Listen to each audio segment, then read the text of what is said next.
What if I told you that the biggest obstacle to becoming a better leader is everything you were praised for in the past? What if your confidence is actually your blindfold, your experience, a trap, your instincts, a leftover manual from a world that no longer exists? Because here's the hard truth most leadership books never tell you. Being a great leader isn't about learning more. It's about unlearning what no longer works. And right now, millions of leaders are stuck. Not because they're not smart, not capable, not driven, but because they're still playing by rules that expired a decade ago. Today, we break those rules. You've probably felt it already. The tension, the disconnect. You're doing everything right, speaking with authority, setting clear goals, driving performance, but something's not clicking. Your team isn't engaged. Creativity is flat, turnover's high, and you're burning out. The truth?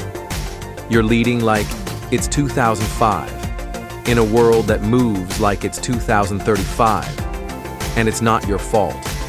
We were all taught the same things. Be decisive. Be confident. Take control. Show no weakness.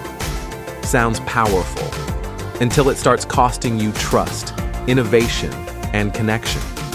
This video is not about teaching you new tricks. It's about unraveling the old programming. Because transformation doesn't begin with learning. It begins with unlearning. Stick with me, and you'll never lead the same way again. Here's something no one talks about. The highest performing teams today aren't built by the most knowledgeable leaders. They're built by the most self-aware ones. You don't need all the answers. You need to create a space where answers can emerge. That's the shift. And it begins with challenging everything you thought leadership was. Let's dissect the leadership model we inherited. The old model says, the leader leads from the front. They project strength at all times. They make decisions unilaterally. They rarely show emotion. Their authority is unquestioned. Now, that might work if you're commanding an army in the 1800s. But in today's world, where remote teams, global complexity, and emotional intelligence are key, this approach backfires. You lose touch. Your team stops speaking up. Fear replaces creativity. And instead of leading people forward, you end up dragging them behind you. Traditional leadership creates compliance. Modern leadership creates commitment. And there's a massive difference. So, what exactly needs to be unlearned? Let's walk through 5 beliefs that sound right, but silently sabotage your leadership. 1. I need to have the answers. False. In complexity, no one has all the answers. Your job isn't to be the oracle, it's to ask the questions that unlock insight from your team. The smartest leaders today are curators of clarity, not know-it-alls. 2. Control equals safety. Wrong again. Micromanagement gives the illusion of control but destroys innovation. True leadership is about creating safety through trust, not rules. Control is brittle. Trust is resilient. 3. Failure means I'm incompetent. We were raised in systems that punished failure, but in leadership, failure is feedback. It's how we learn faster. If you're not failing occasionally, you're not risking intelligently enough. 4. Busy means I'm important. How often do we wear busyness like a badge?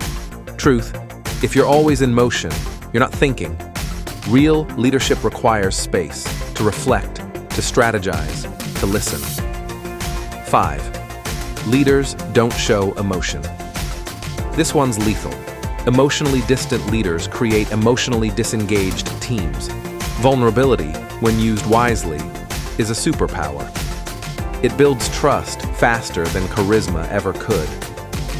Unlearning is painful because it makes us question what we once admired in ourselves. But it's also liberating. because it makes space for something far more effective.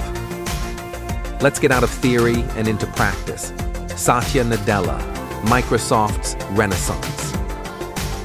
When Satya took over as CEO, Microsoft was stagnating. His first major act wasn't to change product strategy, it was to shift the culture.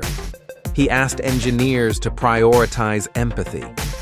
He encouraged managers to listen first. He modeled humility. And in less than a decade, Microsoft became one of the most innovative and profitable companies on earth. Jacinda Ardern, leadership during crisis. She didn't yell. She didn't command with force. She connected. She spoke directly to people's fears during the pandemic and led with empathy, clarity, and emotional resonance. And New Zealand became a case study in compassionate leadership. Everyday leaders like you. Let's talk about Priya, a mid-level manager in a logistics firm. Every week, she starts her team meetings with one question.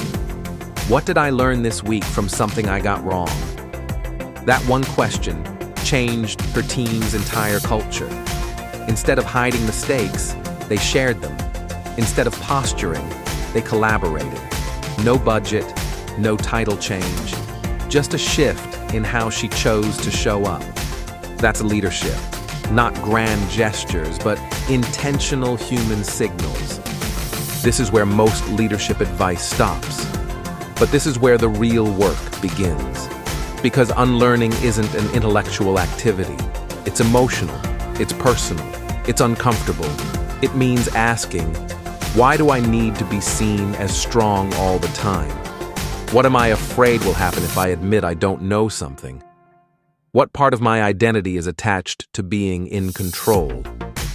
These are not surface-level questions. They're root system questions.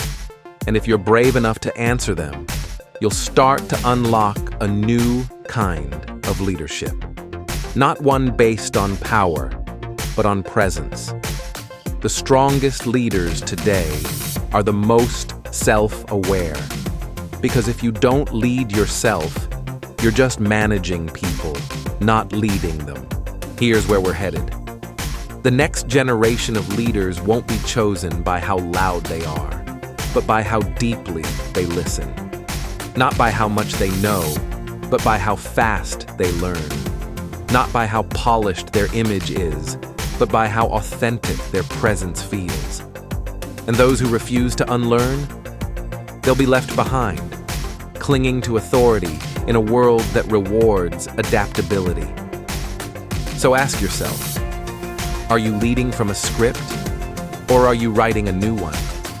If you've made it this far, it means you're already a different kind of leader. You're not here to maintain appearances. You're here to evolve. So here's your first challenge. Write down one belief about leadership you were taught. Then question it. Tear it apart. Ask if it still serves you, or if it's time to let it go. Then drop it in the comments. Because someone else reading your insight might just start their unlearning journey too. And if you're ready to go deeper, watch our next video. Building trust. Without authority. How modern leaders win loyalty. The world doesn't need more perfect leaders. It needs more honest ones. Your evolution starts now.